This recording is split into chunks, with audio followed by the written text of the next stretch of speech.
Assalamualaikum warahmatullahi wabarakatuh. Sahabatku tercinta, kembali ngemil tape. Kita kembali ke HP. Hikmah pantun. Bahasanya di Pacitan melihat maktab. Lanjutan bacaan kitab. Kita udah kangen. Kita baca lagi makalah yang keberapa hari ini. Qala Syekhuna Mu'allifu rahimahullah wa nafa'ana bi ulumihi fi darain. Wal maqalatu saminatu asyarata. Makalah yang ke-18. Nasihat dari Syekh Nawawi Al-Bantani hari ini buat kita. Man taraka zunuba raqqa qalbuhu.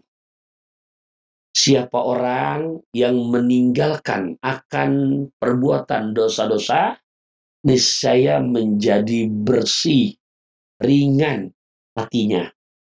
Ayak balun nasihata wa yakhsa'ulaha.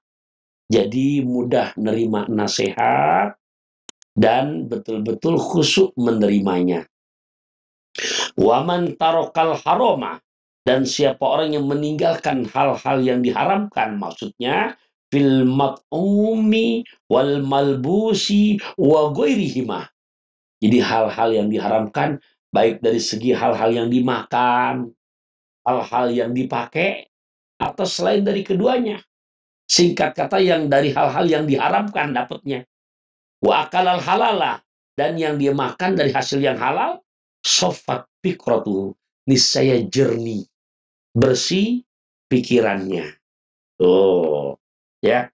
Jadi siapa yang meninggalkan akan dosa-dosa, perbuatan maksiat, maka hati menjadi ringan, mudah untuk menerima nasihat dan meninggalkan hal-hal yang diharamkan. Jadi ikhwafillah, di dalam Al-Quran ini pentingnya menjaga yang baru saja kita baca nih untuk diri kita.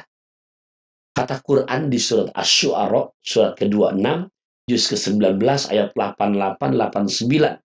Bismillahirrahmanirrahim. Yauma la yanfa'u malun wala banun illa man atallaha biqalbin salim.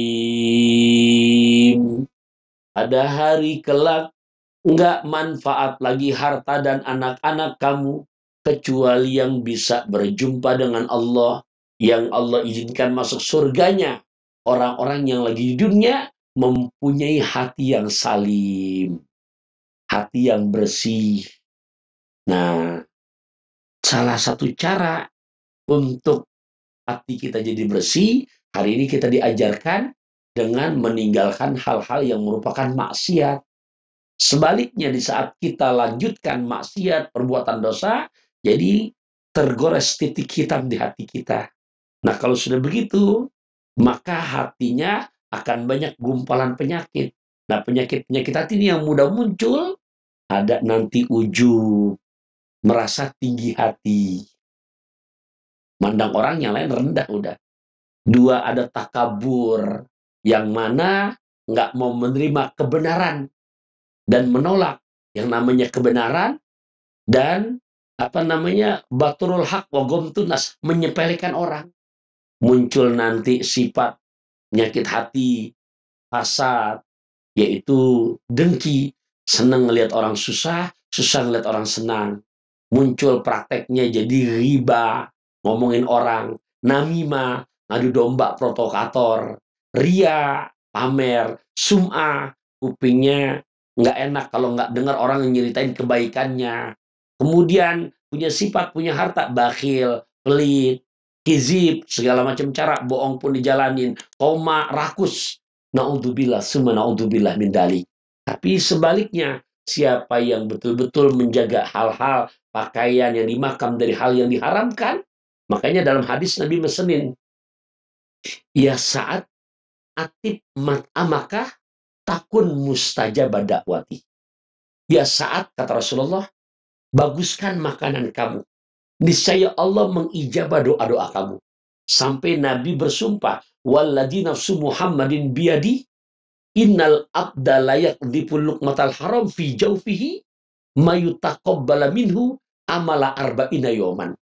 Demi Allah yang dimana zat kebenarannya ada pada diriku, kata Rasulullah, sungguh seseorang yang berani makan dari hasil yang haram, walaupun yang sesuapan, maka dampak dari itu Allah nggak nerima amal ibadah selama 40 hari.